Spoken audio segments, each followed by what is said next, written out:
So hey hello sport guys, সবাই কি অবস্থা, কেমন আছেন? তো অনেকের দেখলাম প্রবলেম হচ্ছে জেড জিবাটাতে ওবিবি পেস্ট করলে ওবিবি পেস্ট হচ্ছে না। তো কিছু কিছু ডিভাইসে এই প্রবলেমটি হয়। এই প্রবলেমের জন্য কিন্তু সিজুকা অ্যাপ সেট আপ করতে হয়। সো আমি আজকে এ টু জেড দেখাই দিব অ্যান্ড প্রমাণ সহ, ঠিক আছে? জাগোর ডিভাইসে প্রবলেম আছে, ওবিবি পেস্ট হচ্ছে না জেড জিবাটাতে, ঠিক আছে? তো তাদের জন্য এই ভিডিওটি, সবাই মনোযোগ দিয়ে দেখতে থাকুন। সো এখন আমি দেখাই দিচ্ছি কিভাবে সিজুকা অ্যাপ ডাউনলোড করতে হয়, কোথা থেকে ডাউনলোড করতে হয়। এটা কিন্তু প্লে স্টোর থেকে পাবেন না, ঠিক আছে? সবাই ভিডিওটা মনোযোগ দিয়ে দেখতে থাকুন। তো চলে আসবেন গুগলে অ্যান্ড গুগলে সার্চ দিতে হবে কিন্তু সিজুকা। আমি সার্চ দিয়ে থুইছি, সো এইটা লেখা সার্চ দিবেন অ্যান্ড প্রথমে যে অ্যাপটা দেখতেছেন সিজুকা এপিকে, সো এখানে সিম্পল একটা ক্লিক দিয়ে দিবেন। এবার ক্লিক হয় না কেন? আচ্ছা, ফোনে লক থাকলে লকটা দিয়ে দিবেন অ্যান্ড এই যে এখানে লেখাই আছে যে ডাউনলোড, ঠিক আছে? ডাউনলোডে ক্লিক দিলেই কিন্তু ডাউনলোড হয়ে যাবে, যেহেতু আবার ডাউনলোড দেওয়া আছে। সো আমি ডাউনলোড দিব না, এখন দেখাই যে এই সিজুকা এপিকেটা কীভাবে সেট আপ করতে হয়, ঠিক আছে? অবশ্যই কিন্তু ফোন সেটিং থেকে ডেভেলপার অপশনটা চালু করে নেবেন, নাই কিন্তু হবে না, ঠিক আছে? চলেন সেট আপ দেখাই দেই। তো সিজুকা অ্যাপ ওপেন করে নেবেন। ওপেন দেওয়ার সাথে সাথে কিন্তু এমন তিনটা অপশন আসবে অ্যান্ড আমার কাজ হবে মাঝখানেটায় ক্লিক দেওয়া, ডেভেলপার লেখায় এটাতে ক্লিক দেওয়া আর নিচের দিকে একটু যাবেন।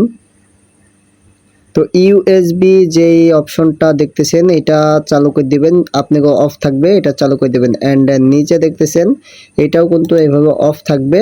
সো এখানে একটা ক্লিক দিবেন, এইটাতে ক্লিক দিবেন। ক্লিক দেওয়ার সাথে সাথে সো এখানে একটা পিন দিবে, ঠিক আছে? সো এখানে একটা ক্লিক দিয়ে দিবেন। নিচে দেখতেছেন একটা পিন আসছে, এই পিনটা কিন্তু এখানে পেস্ট করতে হবে। ফোনের শাটার লাগাইবেন, লাগানোর সাথে সাথে এই যে সিজুকা অ্যাপ থেকে একটা নোটিশ আসবে,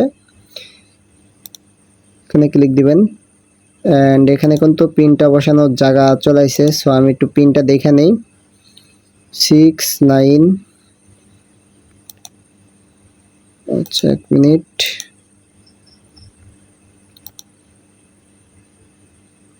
6911। সো এটা হচ্ছে পিন অ্যান্ড এখানে যে 3 আইকন, সো এখানে কিন্তু কানেক্ট হয়ে গেছে, ঠিক আছে? এখন আপনাকে যেটা করতে হবে, সিজুকা অ্যাপে ঢুকতে হবে। তো সিজুকা অ্যাপে চলে আসলাম, এখান থেকে ব্যাক যাইতে হবে, নিচে স্টার্ট লেখা আছে, স্টার্টে একটা ক্লিক দিতে হবে।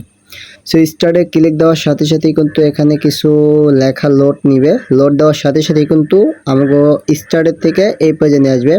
সো এখন আপনাকে ব্যাক দিতে হবে, ব্যাক দিয়ে জেড জিবারটা ওপেন করে নিতে হবে। এখন এই যে সাইডে দেখতেছেন 3 আইকন, এই 3 আইকনে একটা ক্লিক দিতে হবে, সেটিংসে ক্লিক দিতে হবে, নিচে 2 নম্বরে এই অপশনটাতে ক্লিক দিবেন।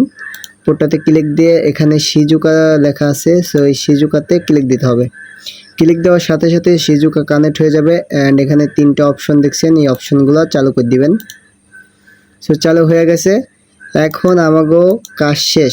এখন যদি এখানে ওবিবি পেস্ট করে দেন তাহলে কিন্তু সকল ওবিবি পেস্ট হবে, ঠিক আছে? যেমন আমি কোড দেখাই একটা, আচ্ছা এটাই কোড দেখাই। সো কপি করে নেবেন, অ্যান্ড্রয়েড ওবিবি com.mal, নিচে পেস্ট অপশন, পেস্ট করে দেবেন। তো দেখতেই পাচ্ছেন যে আমার কিন্তু ওবিপিটা পেস্ট হয়ে গেছে, ঠিক আছে? সো এইভাবে কিন্তু খুব সহজেই সমাধান আছে, যাগো ফোনে প্রবলেম হচ্ছে এইভাবে সমাধান করে নেন সিজুকার মাধ্যমে। আর যাগো সিজুকা সেট আপ হচ্ছে না, সে কমেন্টে বলবেন, তাদের জন্য ভিডিও নিয়ে আসবো, ঠিক আছে? এই পদ্ধতি না হলেও কিন্তু অন্য পদ্ধতি আছে। সো আজকের ভিডিওটা এই পর্যন্ত ছিল, দেখা হচ্ছে নেক্সট কোনো ভিডিওতে। সে পর্যন্ত ভালো থাকেন, সুস্থ থাকেন, আল্লাহ হাফেজ, টাটা, বাই বাই।